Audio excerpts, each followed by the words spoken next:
Class की mathematics और मैं आज आपको इसका चैप्टर नंबर 6 का एक्सरसाइज 6.2 का क्वेश्चन नंबर सी का 1 करा रही हूँ।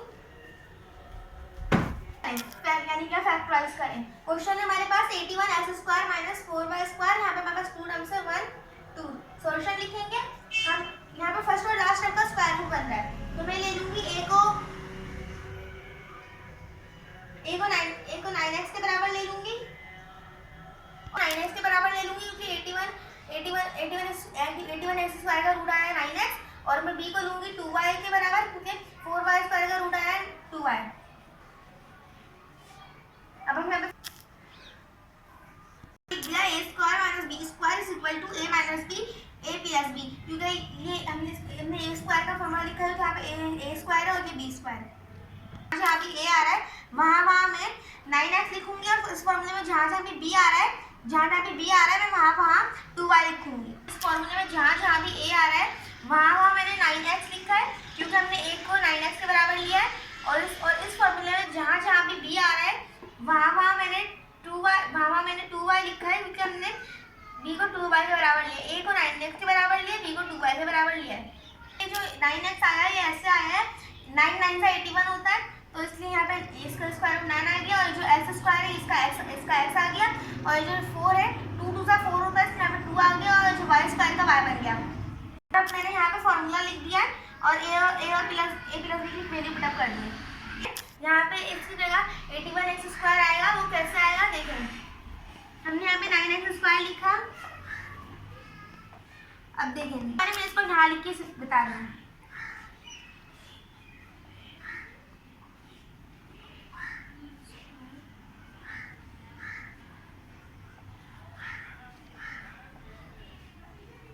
होता है तो मैं मैंने यहाँ पे 81 लिख दूंगी और जो x है इसके x से मैं अंदर के 1 है और बाहर के 2 है, 2 1 से 2 होगा तो ये x² हो जाएगा।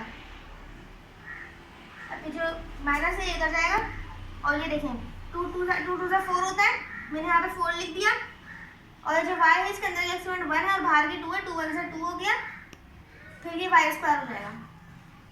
जब तो मल्टीप्लाई किया तो फिर हमारे पास 81x² आया और जब मैंने इस 2y को 2 बार मल्टीप्लाई किया तो मेरे पास 4y का होल स्क्वायर आया।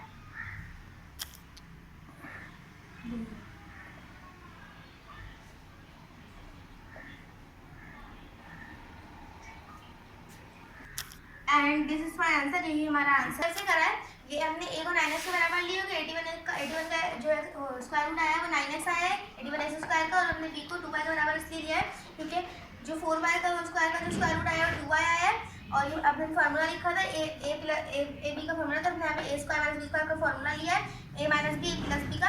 इस फार्मूले में a आया मैंने वहाँ 9x लिखा है क्योंकि हमने a को 9x के बराबर लिया और इस फार्मूले में जहाँ भी b आया मैंने वहाँ 2y लिखा है क्योंकि हमने b को 2y के बराबर लिया और फिर इसको दो दफा मल्टीप्लाई किया है और यही हमारा आंसर है। तो आंसर जब हमने इसको 2 मरतबा मल्टीप्लाई किया तो फिर 81x² आया और जो माइनस कर गया और 2y का होल स्क्वायर था, जब हमने इसको 2 मरतबा मल्टीप्लाई किया तो फिर 4y का होल स्क्वायर आया, 4y² आया और ये 9x - 2y और ये 9x + 2y ऐसे नीचे उतर गया और यही हमारा आंसर है। हमारे पास नेक्स्ट क्वेश्चन है 169a² - 100b²। तो हम 169a² है इसका स्क्वायर रूट बनेगा 13a और जो 100b² है इसका स्क्वायर रूट बनेगा 10b। तो मैं a को 13a के बराबर लूंगी और b को 10b के बराबर ले लूंगी।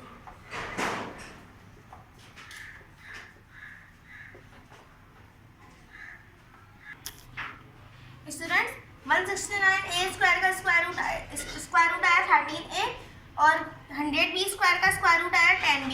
हम 169a² का स्क्वायर रूट 13a कैसे आया, वो ऐसे आ रहा है। मैंने 169 को स्क्वायर का उतारा, फिर देखें 13a हमने 13a को 2 मरतबा लिख दिया। स्टूडेंट्स ये जो 169a² है इसका स्क्वायर रूट 13a कैसे आया, इसका स्क्वायर रूट 13a ऐसे आया। हम पहले 169a² का एक बार लिखा और जो 13a है इसको 2 मरतबा मल्टीप्लाई करके लिख दिया 13a × 13a। अब देखें 13 13 का 169 होता है, हमने 169 लिख दिया और जो a 2 मरतबा है इसको a को एक दफ़ा लिखा। अब इसके एक्सपोनेंट को जमा कर लिया 1 और 1 2 होगा जिससे 169a² आ गया। हमने इसको और इसका स्क्वायर रूट 13a ऐसे आया। स्क्वायर है, इसका स्क्वायर रूट 10 भी कैसे आया, वो ऐसे आया। देखें पहले हमने 100 भी स्क्वायर को एक दफा लिखा, हमने 10 भी को एक दफा लिखा, फिर मल्टीप्लाई बाय 10 भी लिखा। देखें 10 10 से 100 होता है, 10 को हमने जब 2 मरतबा मल्टीप्लाई किया 10 10 से 100 होता है, 100 लिख दिया। और जब बी 2 मरतबा हमने बी को एक दफा लिखा और इस बी की एक्सपोनेंट जमा कर ली, 1 और 1 2 हो गई, इसलिए 100 बी स्क्वायर आ गया। जैसे हमने बी को 10 बी के बराबर लिया, अब यहाँ पे ए स्क्वायर माइनस बी स्क्वायर का फॉर्मूला लगेगा, ए स्क्वायर का माइनस, और ये जो पूरी टर्म है ये पूरी टर्म हमने ए स्क्वायर के बराबर लिया है, और जो माइनस और जो पूरी टर्म है हमने इसको बी स्क्वायर के बराबर लिया है। तो यहाँ पे फॉर्मूला लगेगा A square minus B square is equal to A minus B A plus B. अब इस फॉर्मूले में जहाँ जहाँ भी ए आ रहा है मैं वहाँ 13 लिखूंगी, और इस फॉर्मूले में जहाँ जहाँ भी बी आ रहा है मैं जहाँ भी बी आ रहा है मैं वहाँ 10 भी लिखूंगी, क्योंकि जहाँ भी ए था मैंने वहाँ 13 लिख दिया है, और इस फॉर्मूले में जहाँ जहाँ भी बी था मैंने वहाँ 10 भी लिख दिया है, क्योंकि हमने ए को 13 के बराबर लिया है और बी को 10 बी के बराबर लिया है। होल स्क्वायर है, इसमें देखें जब हम 13 को 2 मरतबा मल्टीप्लाई करेंगे इसमें होल स्क्वायर तो 13 का 169 होता है, तो हमने यहाँ पे 169 लिख दिया। और जो ए है इसके अंदर के एक्सपोनेंट 1 है, बाहर की 2 है, 2 1 2 हो गया, तो फिर ये ए स्क्वायर हो गया और ब्रैकेट खत्म, ये माइनस उतरेगा।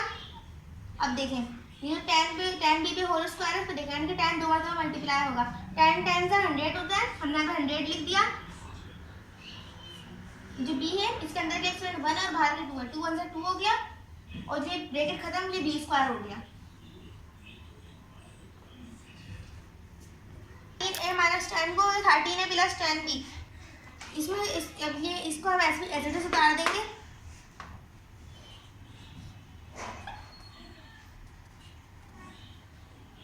ए माइनस 10 बी 13 ए प्लस 10 बी। स्टूडेंट्स अब आप देखें ये मैंने 13 ए माइनस 10 बी, ये 13 ए प्लस 10 बी को ऐसे ऐसे उतार दिया है, और यही हमारा आंसर है। So kindly please like share and subscribe my video.